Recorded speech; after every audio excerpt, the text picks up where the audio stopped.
আমরা ছোটবেলা থেকেই শুনে আসছি শিক্ষাই সম্পদ। আর আপনারা তো জানেন আমাদের কলোনি বাজারের প্রধান শিক্ষক হলেন স্বয়ং কচিদা। কচিদার বাড়িতে সরস্বতী পুজো হয়েছিল মনে আছে? এবারে শিক্ষক দিবস, তাই কচিদার ছাত্রছাত্রীরা সবাই মিলে ঠিক করেছে শিক্ষক দিবস পালন করবে। চলুন আমরাও পালন করি। সত্যদা, সাইকেলের অবস্থাটা যা খারাপ না। আরে রাজুর দোকানে সারিয়ে নিলেই তো হয়, সাইকেলটা তো তোমার কাজের জিনিস। আরে গিয়েছিলাম, বললো 600 টাকা খরচা হবে, কি সব বল বিয়ারিং টিয়ারিং চেঞ্জ করতে হবে। আরে কচিদাজি, পড়াতে যাবে নাকি? হ্যাঁ, এই যাব।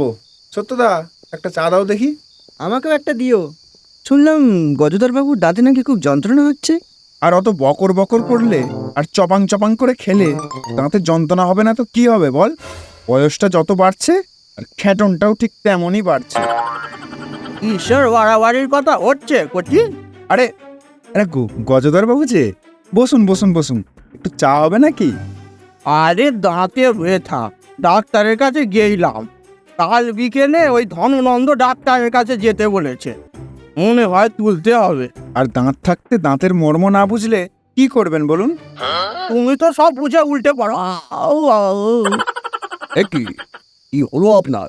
ওর দাঁত তুলতে হবে। শুনেছি ওই দাঁত না তুলেও কিসব করা যায়, মানে ওই জায়গায় কিসব করে না। আরে আমি বলছি আফ্রিকার একটা বিশেষ জঙ্গলে মানুষের দাঁতের মতো একটা ফল পাওয়া যায়। এটা দেখতে অবিকল দাঁতের মতো। সেই দাঁতকে যদি সঠিক পদ্ধতিতে ব্যবহার করে। আরে দূর দূর সব গেঁজা করি গল্প। নানা কচি, ও তো এটা বলতে চাইছে রুট ক্যানালের কথা, একটু খরচা সাপেক্ষ। না না, ওসবের দরকার নেই। কাল যাবো, একদম ধরে টেনে তুলে দেবো। শুধু সঙ্গে একজনকেও গেলে ভালো হতো। কাল যদি গজধর বাবুর সঙ্গে যাই তাহলে এক ঢিলে দুই পাখি মারা যাবে। তাতে সামনে থেকে গজধর বাবুর দাঁত টেনে তোলাটাও দেখতে পারবো, আর এইদিকে ছাত্রদের শিক্ষক দিবস পালন করাটাও ঘোচানো যাবে। বেটারা শিক্ষক দিবসের নামে একটা পেন দেয় আর আমার থেকে পার হেড 50 টাকা করে বাগিয়ে নেয়। এবারে আবার তাড়াতাড়ি পুজো, 30 জন ছাত্র, এখন 1000 খানেক টাকা তো খরচা হবেই। যদি কোনোভাবে কাটাতে পারি, পরের দিন বেঁচে গিয়ে কিছু একটা খাইয়ে দেব। সত্যদার দোকানে তো অনেক বিস্কুট কেক আছেই, সামনে পুজো। না না না, এত খরচ করলে চলবে না। আচ্ছা গজধর বাবু, আপনার যদি আপত্তি না থাকে তো আমি যেতে পারি? এ কি কথা গো, আমার আমার কিসে আপত্তি? এই এলো পড়েছে রে, ভিজে ভিজে পড়াতে যেতে হবে। দূর, এই আমি চললাম।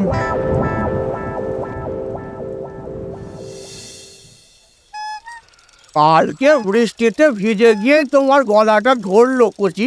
কোনো ওষুধ খাচ্ছ? খেয়েছিলাম, কারগিলও করেছি। ই বাবা, আই রে, এ কাগজ কলম দে, তোমার বক্তব্য লিখে দাও। তোমার এই উর্দু ভাষা বুঝতে চিনি। করিম, দাঁড়া রে বাবা, দাঁড়া। শোন, এদিক ওদিক আবার চলে যাসনি বাবা আমার, একটু দাঁড়া, এক্ষুনি হয়ে যাবে। ইনি হলেন ডাক্তারবাবু, ডক্টর ধননন্দ মাল। অনেকে ডাক্তার মাল বলেও ডাকেন। ওনার দুজন সহকর্মী আছে, একটা মহিলা আর একজন বডিগার্ডের মতো চেহারা শম্ভু। কচি, তুমি আমার সঙ্গে এসে কি উপকারটাই না করলে। আসলে আমার এইসবে এত ভয় লাগে না। এমন কি করলাম? তোমার তো আবার শিক্ষক দিবসের অনুষ্ঠান আছে গো, তাড়াতাড়ি যেতে হবে। কোনো ধারা নেই, আপনি করুন না, করুন। আপনারা বসুন, এরপর আপনাদের। ডাক্তারবাবু, ডাক্তার সমীরণ যার কথা বলেছিলেন সে বাইরে এসে গেছে। তাই নাকি? এসে গেছে? কে স্যার? আরে বলো না তো, এটা হচ্ছে ওই মুদিওয়ালা গদানন নাকি কি সব নাম আছে, ওটা ওই বেটা। কেন স্যার, আপনার উপর কোনো রাগ আছে? রাগ আছে মানে? ওর একটা মুদির দোকান আছে। আমি একবার ওর দোকানে আমার এক কাজের লোককে দিয়ে বাজারে লিস্ট পাঠিয়েছিলাম। বেটা বলে কিনা হাতের লেখা বুঝতে পারেনি।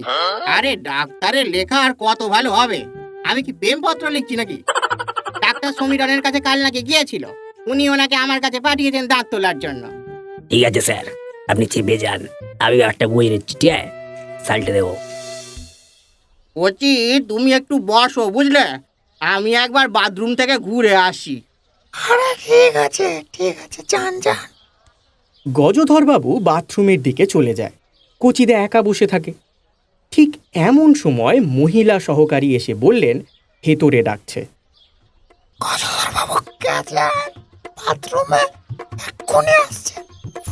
কচিদার গলা তো এমনিতেই ধরা, তাই কচিদা কি বলছে সেটা একদমই বোঝা যাচ্ছে না। আর তারপরেই ডাক্তারের চেম্বার থেকে বেরিয়ে আসে শম্ভু। আর একটাও কথা না বাড়িয়ে কচিদাকে ধরে প্রায় কোলে করে নিয়ে চলে যায় চেম্বারে। তারপর দুটো হাত চেয়ারে লক করে দেয়, মুখের মধ্যে পরিয়ে দেয় মাউথ ওপেনার লক। তারপর মাথাটাকে শক্ত করে ধরে থাকে। কচিদা প্রাণপণ চেষ্টা করতে থাকে তাদের বোঝানোর জন্য যে তিনি তাদের রুগী নয়, কিন্তু তার ধরা গলা তার জীবনে নিয়ে এলো দন্ততুষ্টি ক্রিয়া।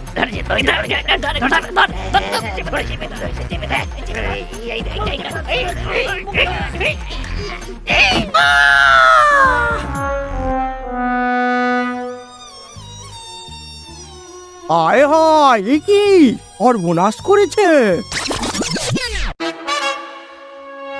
আজ এই শিক্ষক দিবসের বিশেষ এক মুহূর্তে আমরা সবাই আমাদের প্রিয় কোচি স্যারকে জানাই সম্মান। আজ আমাদের শিক্ষক দিবস, আর স্যার এই দিনে আমাদের কিছু না খাইয়ে তো আর বাড়ি পাঠান না। তাই আমরা এবছর সবাইকে মটন বিরিয়ানি খাওয়ানোর জন্য দাবি করছি। আমি এই প্রস্তাব সর্বান্তকরণে সমর্থন করছি।